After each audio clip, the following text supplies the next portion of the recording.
Hey, what's happening guys? Mark back in the workshop on Mark's Aquatics. I had a lovely time away and it's great to be back in the workshop to see all my little mates who are all very hungry. Been back a couple of days now, just settling everything down, making sure everybody's alright. We've had no losses at all. The koi are all looking splendid. So I think the first thing we can do is give these guys a bit of food. There you go. I do miss my fish and all my little tank mates while I'm away, and they're all in pristine condition and looking lovely. Look at that.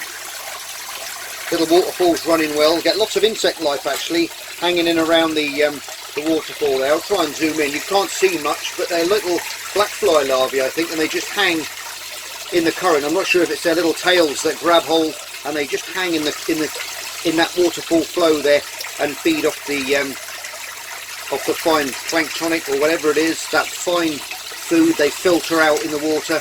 Probably algae and things, algae spores. They'll probably feed on things of that nature, so which is great. A few nice little ferns growing around the outside now, which is nice. They've only cropped up this year. And everyone's looking great there. The twins there, look, just having a little play together. Fantastic stuff.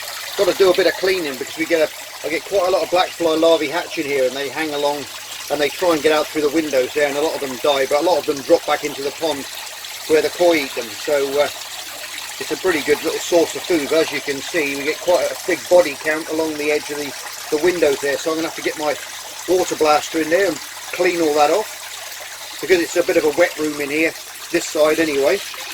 It doesn't make much difference. Oh, sorry about that.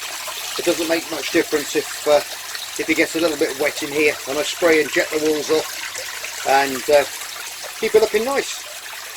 Right then, what we can do, and it's another thing, look, back on the coffees. Mark's Aquatics, look at that. If you're not subscribed to the channel, hit that notification bell and for up and coming videos, and you're not going to miss anything that way. Jack's in here somewhere. It's nice to have my coffees back in the workshop. They're missing these. Very nice. Jack's tank's looking nice. Now what I did before I left with this is I covered it in cling film. I put a couple of paintbrushes. You can see it's gone crazy. All that, it's called mind your own business, this stuff. There's two types. There's a lighter green and a darker green in there together. But they look very nice. There he is. So I can see you hiding under the duckweed. How are you doing, mate? Happy looking as usual. Little fins going. I'll have to give you a bit of food in a minute. That's what he's waiting for. But yes, everything's a little bit overgrown in here, as you can see, but I covered it all up in cling film, and with a couple of spikes I used my tongs just to hold it off, but to keep that evaporation down to a minimum. And I actually sealed it around the edge here and stuck it down like you would over a piece of Tupperware or something, so as the water ran down, condensated, it went back into the tank, so it kept it full up that way. So there's a handy little tip for you if you do go away on holiday and you're worried about evaporation. Don't cover it all up though. You've got to leave the air to get in and to get out as well. So I tend to leave a hole at one end or the other so that new air can transfer across and go through, okay? Or just leave a thin slit at the back if you're using a rectangular tank, which is great. So they're all looking good. We've got a nice little cherry shrimp in there. Look at the size of that guy. I think that guy's a girl actually. So we've got quite a few in there. Quite a few babies. Jack tends to leave them alone. Some of the other babies that I did have in here, I've moved them out now, and I've moved them into the other tank with the other Betta in, as I'll show you in a while, if you stick with the video and keep watching. In this tank we've got the king tiger baby plecos. You can see one there at the back.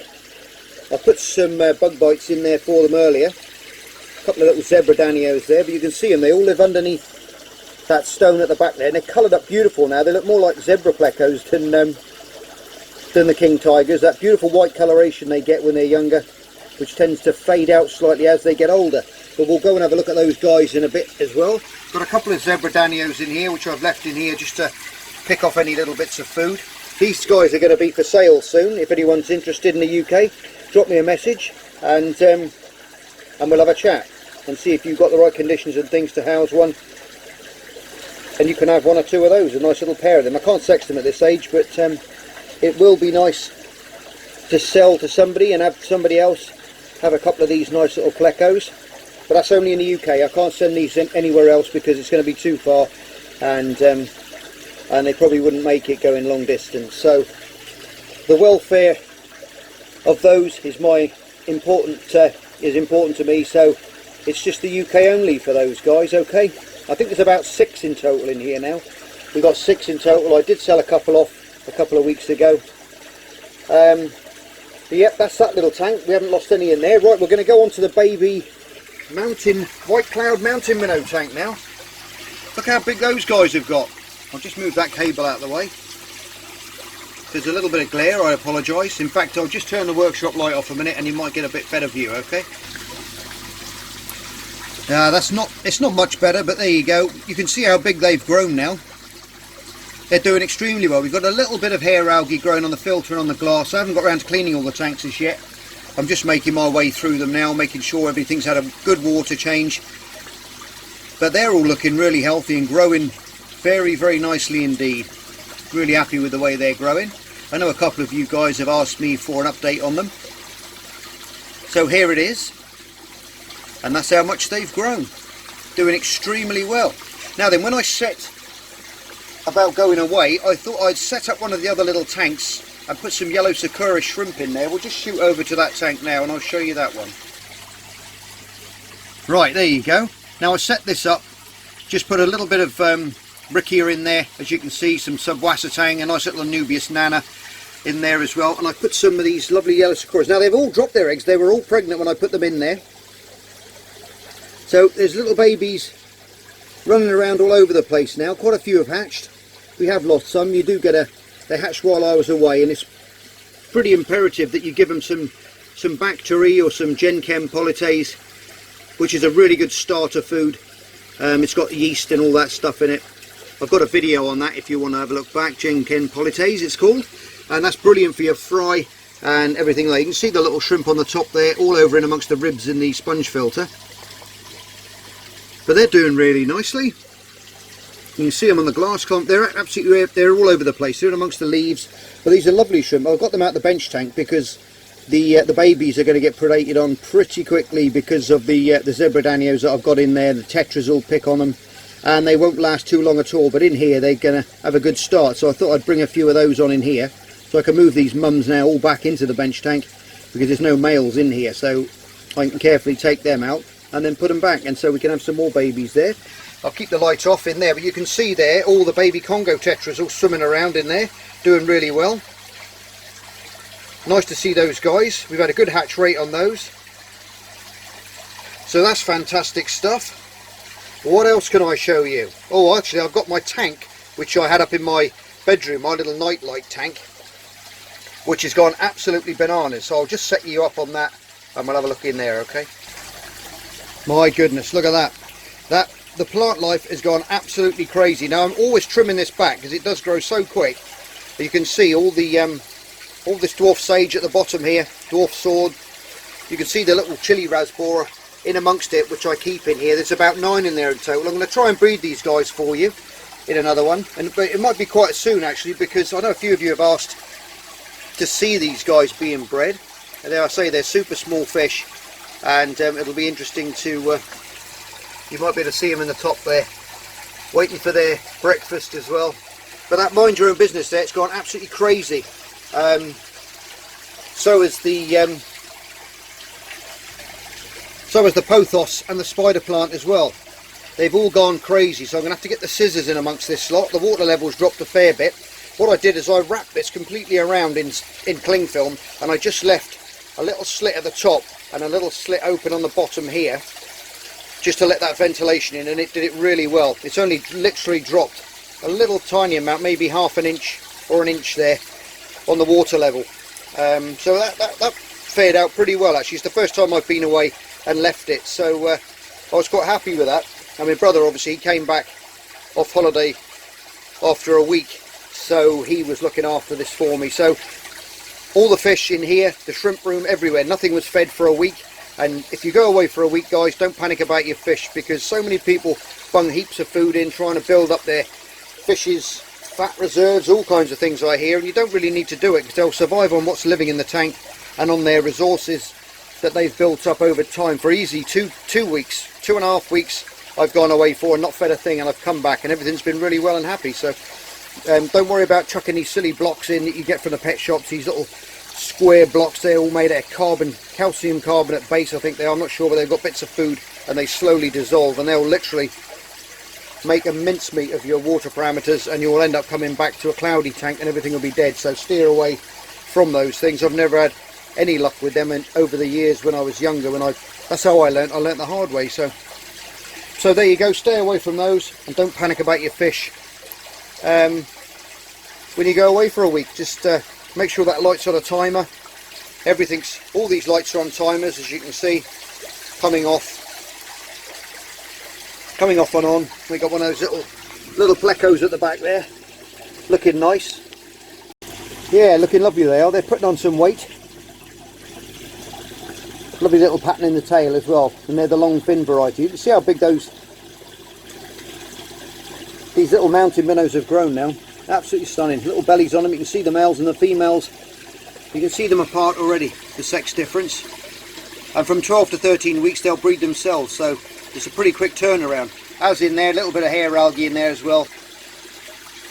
But this is a bit of this is buffered substrate, so it does have a little bit of phosphate and things in, so you will create a little bit of bit of algae in there until it settles down. And it was all new when I set it up, so it's understandable. But that's easily rectified with water changes and regular cleaning out. So let's have a look at them. We've got to look at the koi.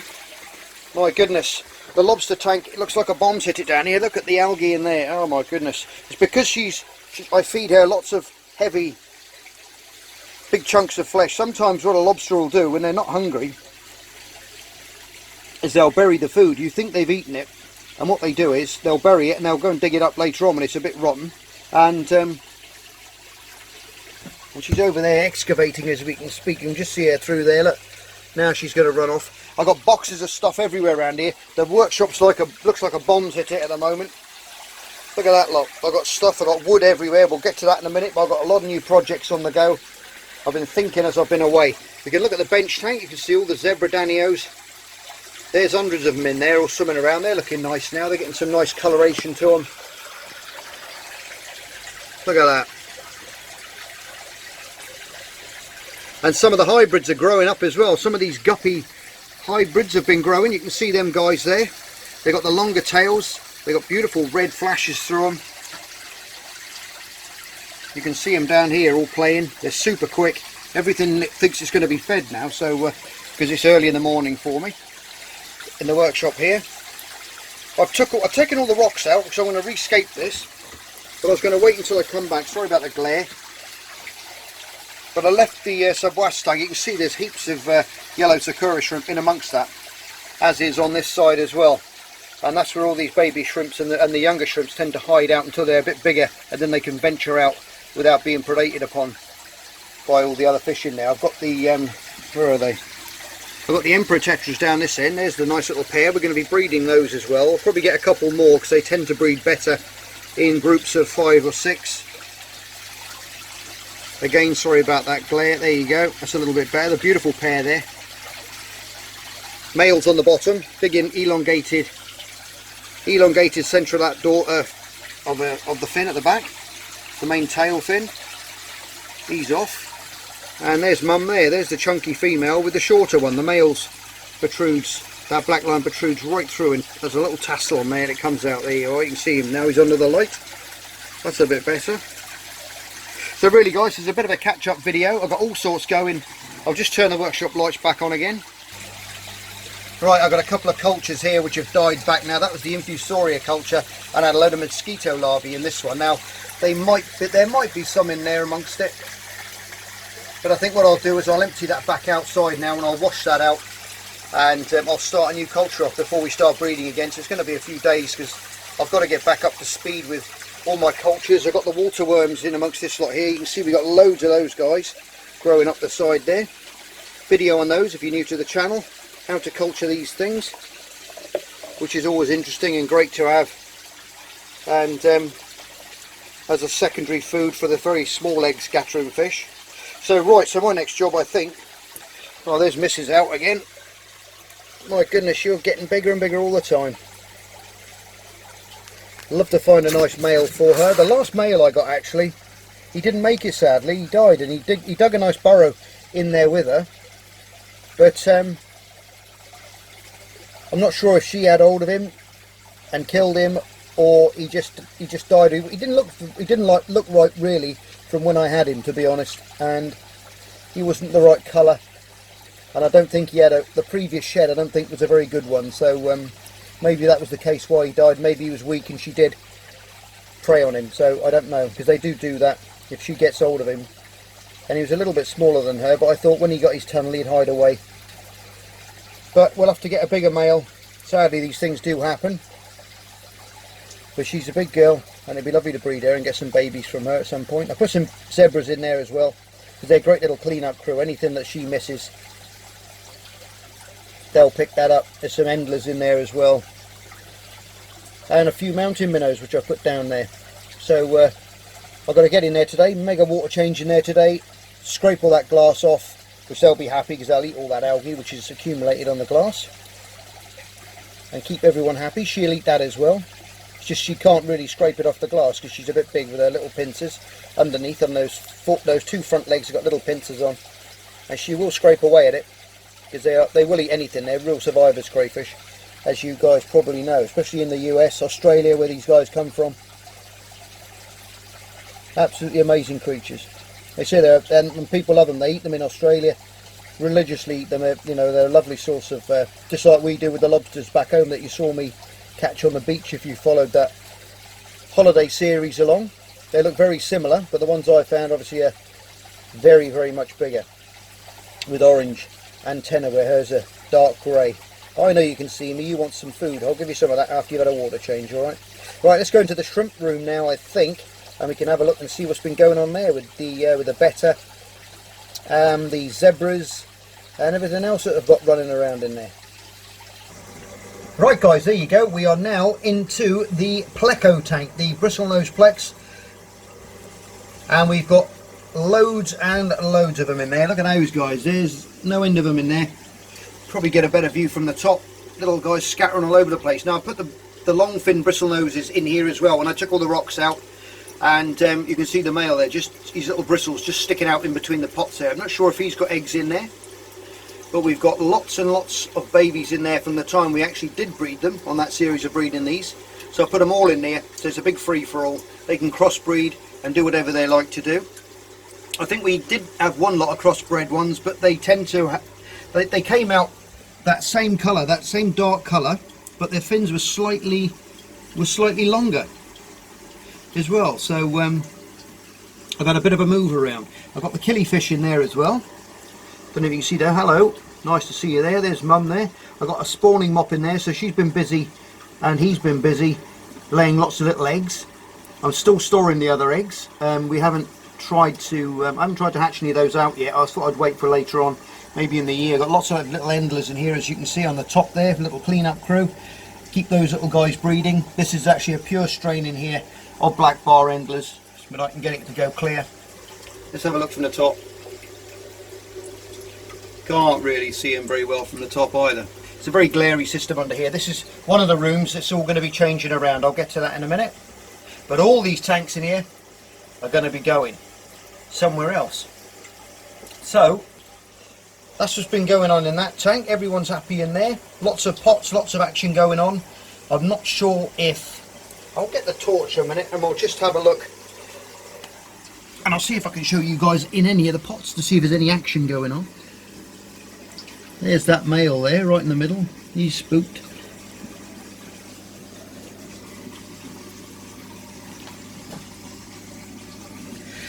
I'm not sure, and I'm not sure if you guys can see in there when I shine the torch.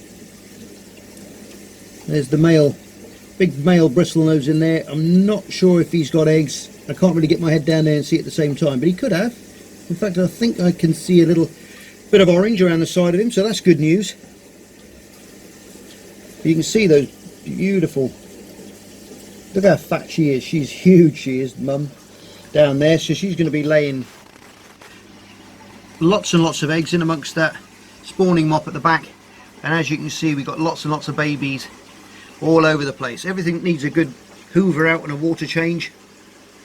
Got a nice piece of wood in there for them in amongst the pots. Magic stuff, look at that. Right, I think what we'll have a look at now. Now I've got some good news, but I can't show you sadly, because I'm frightened that I'll lose them. But if we go up here to the zebra pleco tank, which you guys haven't seen for a while, we've got some eggs, which I was super happy about. You can see the male in this pot here. He's got a clutch of eggs at the back there, which he's guarding. You see him there just finning out there, just pushing out that water, making sure there's got a nice circulation in there. So we got some eggs, which is brilliant news.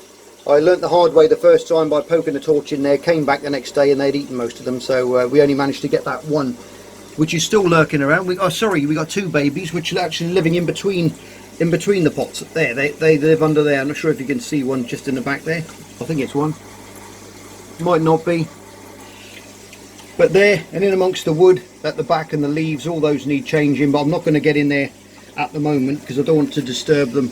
I want to let them go away. Now what I did to promote these guys to spawn when I was away is I dropped that temperature. You can see on the back there that temperature is 29 degrees in amongst the oxygen bubbles. There you go, 29 degrees. Now what I did is I dropped that down to about 25 degrees when I went away, so it was left at 25 degrees for 2 weeks, and that chilled that water down, and then I let the water level drop as well. And as you know, I use these bubble magus top-up system from my RO system, see, so it keeps that nicely topped up. I turned that off, and in 2 weeks that water level dropped about 2 inches, because it's a big open surface. It evaporates quite quick, so that really reduced that water level there. Then when I came back, I turned it back on, okay, which then released that cold water back in nice and slowly, and it raised that water level up, which added that pressure in that tank as well, and also brought in some nice clean fresh water, and that kicked them into gear. And since I've been home, I literally just flashed a torch in there yesterday, and very, very briefly, and I noticed that, well, 2 days prior to that, sorry, they were in there together. She came out, sorry, after he held her in there for a few days. Don't know how long they were in there for.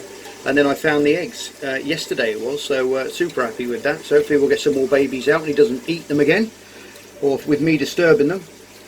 But they're a stunning little fish, absolutely beautiful. Look at that, fin perfect, absolutely stunning, all in their little homes, like little hobbit houses, aren't they?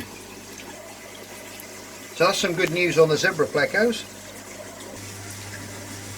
Right then, now we're up into the king tigers. Now these are, I've got a lot of them in here, there's 9 of them in here in total, and I put some bug bites in there. That's the light bits you can see on the bottom there. Now these produce a right load of waste, and I'm always cleaning them, and I've given it one water change since I've been back, but I haven't cleaned the glasses yet, so I've got to get the sponge in there. But I wasn't sure if this big guy here had any eggs in that pot. I briefly shone a torch in there and thought I'd seen some, so I didn't really want to disturb them that much by cleaning the glass with the algae scraper buzzing around in there. I put some of the neon tetras that we bred in this tank as well to pick up any loose bits and little fine bits that they can't reach. They go in amongst the pots and clean up all that, which is amazing stuff. So they always come in handy. I was going to put some zebras in here, but it's quite soft water in here, which neons like, so we've got some in there, and we've still got some in the zebra danio tank as well. They do the same job in there. They just pick bits up what the big guys leave behind. As you can see, they're all in their pots, little tails spinning away.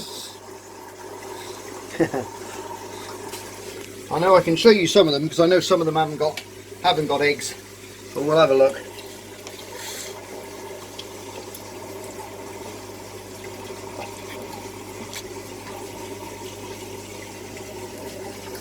Some in there as well.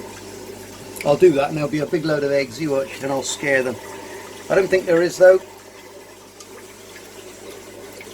but I'll keep the light out of this pot over here because I don't want them to, I'm pretty sure that one's got eggs. Those little, look at the size of those tetras now from when we started breeding them, and I think we had about 60 in total, and I've got them in the bench tank, I've got them in this tank, I've got them in the zebra plecos tank, I've put a few everywhere. And it's lovely when you can breed some. I know some of you guys have been having difficulties breeding them, but it could be just down to age. You know, like I said, drop me a message if I can help you out, I will, you know that. I just noticed there's another one there, hiding in amongst there. Oh, there, you can just about see, if I stick the torch in there, there you go. And it's places like this where you don't realise, these are the places in the wild where they're going to lay the eggs. And sometimes in the past I've had plecos and I've put all the caves in, given them everything they want, and they've gone to nature, like in amongst a little hole or underneath a log if it's on its side, and they've laid their eggs and brought their babies up in there. So so it's all good fun. So if you can create proper structures out of logs and hides that way, it's another good way to do it as well. You don't need these ceramic pots, they're just easy, and they, you know, they make nice little caves. Coconut, half a coconut shell's fine with a little hole, they'll go in there as well. Anywhere where they can hide away and feel safe, they'll lay the eggs. Even behind a sponge filter on the glass, I've had them do it before as well. So and that's normally the way it happens. It's normally the place where you don't want them to lay, that's where they'll lay, because they feel the safest and where you can't see them. Right, I think we should have a look at these baby Betta now. Ah, there you go, guys. I've just set you up on the tripod now so you can see all the little Betta. We've got some lovely colours coming in on the fins now. Some beautiful little electric blues in the whites. All different colours. Some pretty mixed ones. One super massive one in there, which is must have some pretty good genetics in it. You can just see her swimming down now in the frame. Look at that. You wouldn't believe that she is the same one, the same batch of fry that came out.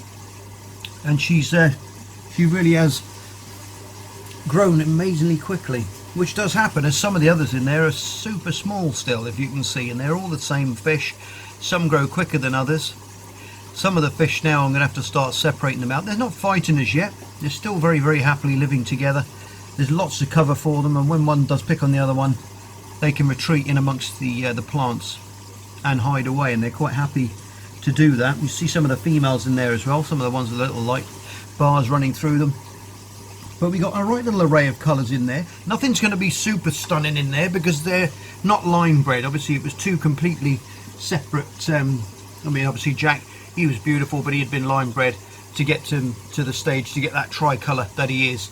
But these, obviously it's a completely unrelated female that I've bred him with, so you're just going to get a bit of a mix and match of all sorts, which we've got there. But we've got some beautiful fish, and they really are colouring up nice. Some stunning blues, like I said, reds and blues. Little scales popping out everywhere with little different colours, and it's lovely to see them all getting on so well still. The reason why I've got that little upturned piece of wood there, which I feed them in. It's like a little feeding trough, and they all come in there, and I find it makes them more happily to feed together and to be around each other, because if you feed them all in the same spot, it's just like cattle or anything, feeding in a trough, they all go alongside each other, and the main concern is the food and not each other. That's the way I've done it in the past, and as you can see, it works quite well. Some people keep them and you sprinkle the food in, it can get a bit bickering, you know, they bicker sometimes, but I find this way it's quite a good way to keep them and to bring them up. So, but we have got some beautiful little fish coming up there. I can see some of the up and coming males starting to get a little bit, starting to flare a little bit, and I think some of them are going to be really nice. I probably will be selling these guys off in the UK as well, and I'll post them out. They're a little bit small still. I wouldn't mind giving them maybe another month or so, maybe 2 months, just to get them going really nice, make sure they're nice and healthy before I sell them off. But yes, all looking nice, everything's healthy. Like I said before, they've all had They've had no food for a week. They've been living off what's probably in the tank. Now I've got a lot of cherry shrimp in here, as you know. I've taken quite a lot out. I took about maybe 200, 300 to a local shop to sell, and just to get a bit of credit back. So that's why there's not many in there. You can see a few in there I've kept, but obviously as they've got bigger, the baby ones would have been predated upon by these, because they're very good little hunters, as you know, going around the surface and picking little flies and little things off on the surface. And that would have been happening as well in here. So when the lights are on in the day, you know, you're going to get little midges and things flying around in your home, which are going to be drawn to water. And anyway, there's your nice little update on the Betta. They say they're all over the tank, but I thought I'd just set you up in one area where I feed them there, because a lot of them are going to pass through there and you're going to see them, otherwise I'll be chasing them around the tank. I'll zoom out a little bit and you can see them all in there, all nice and happy. We've got the lemon blue-eyed plecos in there as well, which haven't bred yet. They're a little bit young. But we've got some lovely colours coming on there. Right now, I'm going to tell you about my new mission. Right guys, now the reason why I've got all this stuff all over the floor, I've got boxes of stuff here, I've got timber there, bags of stuff, old tools, stuff all over the place at the moment. And the reason for this, in these houses out in Wales, you go for the front there, as you can see there, I've got a very large skip out there completely full of rubbish. Now these two old outhouses I've got here, they used to store coal in those years ago, as a lot of you Welsh guys will know if you've got these type of houses. Before the old fires and everything, there's all open fires, so we've got an old shed door there. Now these have just been used as stores, but there was a wall in between, and what I've done is I've knocked that wall down. So now, and I literally used to keep all my garden tools and stuff in here. Nothing's rendered, everything is falling to bits, the damp's got in, the roof needs redoing, and I thought, do you know what I'm going to do? I'm going to get this and I'm going to sort this place out, and I'm going to get back into my marine again. I think that's what I'm going to be doing. So it's quite a narrow shed, as you can see. I've got all sorts of rubbish in here, all my tools, different things, ladders, my old fishing suit over there. And these places, obviously there was just coal bunkers, so you can see there's rot in the roof over there, but I'm going to be doing this right out. We're going to be lining it, putting a floor down. I'm going to work out a floor plan of what I'm going to be doing. We've got an old tumble dryer in here, which I don't think works anymore, and an old freezer, which I keep bits and bobs in. But there you go. Really old, super safe wiring up there. Actually, I've just been playing with that, that's why that's down. And but that's what I'm doing. So the old dryer's coming out, that's going to be slung away. All this stuff is going to have to be put somewhere, but what I'm going to have to do, I think, is build a nice low bench going all the way along here, which we're going to put some nice coral trays. I'm going to be building coral trays all the way through here, and putting skimmers in, all that kind of stuff, and really kitting it up, and start fragging off and probably selling some corals again as well, because I used to really enjoy doing that when I had my big 8-foot tank in the living room. So that's what we're going to do. So this is going to be my next mission. Is if I've got enough to look after already, I'm going to add to it. But I love it, so there you go. So I think that's, without further ado, I think we'll call this video a day. We can walk back in here now, back into the workshop, through here. It just keeps going on. Ponds, everything else. My electric bill's going to go sky high. That's all part of keeping fish and ponds and all that kind of stuff, which is great fun.